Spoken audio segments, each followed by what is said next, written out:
that we've done will be sustained.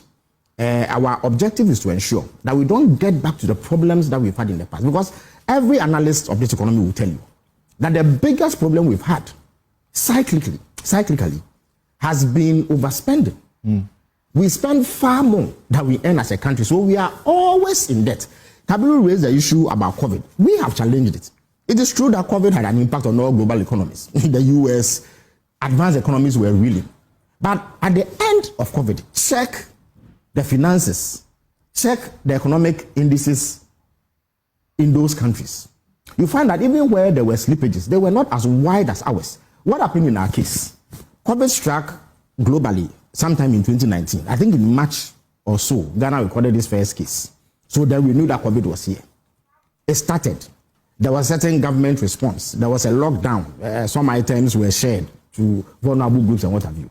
But something, by July of that year, we had a handle on COVID and what its impact will be on our resource, on our finances. So the finance minister himself at the time, Ken Oforiatta, went to Parliament and said that I had presented a budget for 2020 in November of 2019. However, because of COVID, I need to revise these figures. So he brought a revised budget to Parliament, which was approved, which said that the deficit targets, which essentially means that by how much government was going to spend more than what it brought in, would have to change. They set a target of 5%, I believe, in the budget. Then he revised it to around 10% in July. But by the end of 2020, the election year, it had gone to 15%. The reason was that election year overspending had come to bear on our finances. They saw an election and overspent. Indeed, if you check our comparators, Cote d'Ivoire, Senegal, Nigeria, Benin, Togo, Liberia, Sierra Leone, and what have you, they all face the problems we face with COVID. Indeed, to quote Dr. Bamia, how can a global pandemic jump all these countries and come to Ghana alone? The difference is that we had an election in 2020. And so the government then behaved as governments in the past had done. Anything to ensure that they won elections. So they overspent. They spent money that we didn't have and created a huge finance problem for us. So at the end of 2020, it was clear that we had to go to the IMF. They did it. They wouldn't go.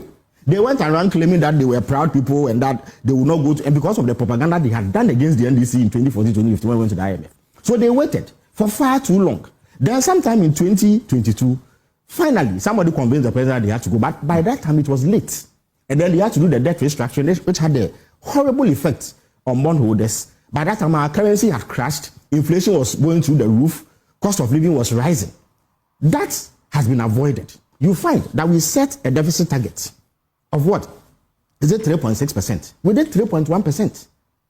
They made the primary balance the anchor of the IMF program. In other words, if you take the difference between your expenditure and revenue minus debt servicing, which some is obligatory. Sometimes you didn't borrow the money, but you have to pay. So in order to see how well you are managing your resources, they take that out. They set a target of 0.5 plus 0. In other words, they were going to get a surplus. They did 3.9. Which means that they had exceeded that target by hundreds of percentage points.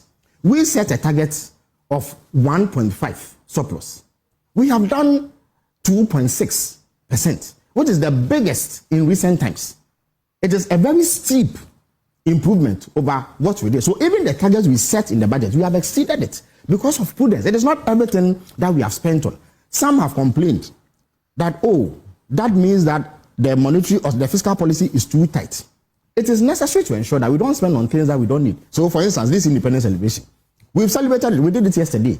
It has not detracted from the fact that we got independence on 6th March 1957. It has not changed our status as an independent country. But we cut down significant waste. We cut down the number of ministers. And something you have been around for some time, so you know what it costs to have a minister in place.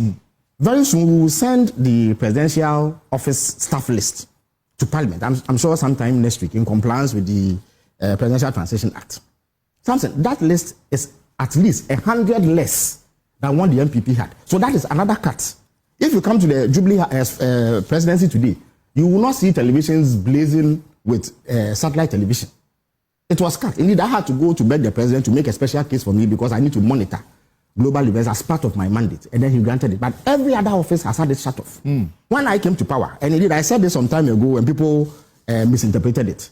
When they give you your appointment letter as a minister or some other public officer, they indicate that you get a certain amount of fuel a week. So initially, we were getting it. The president said, no, I am going to cancel. So he has cancelled it. So since then, I have bought my fuel every week as any other person. And this is widespread across government. That is a significant saving. Yes. You know the cost of a Land Cruiser, Samson. The ones that, the top of the range ones that public officials use, is about $125,000. So if you have 60 ministers less than your predecessor had, that is savings of 125,000 times 60, running into millions of dollars. That is money that is saved. The salaries of those ministers is saved. They also have to be given a bungalow.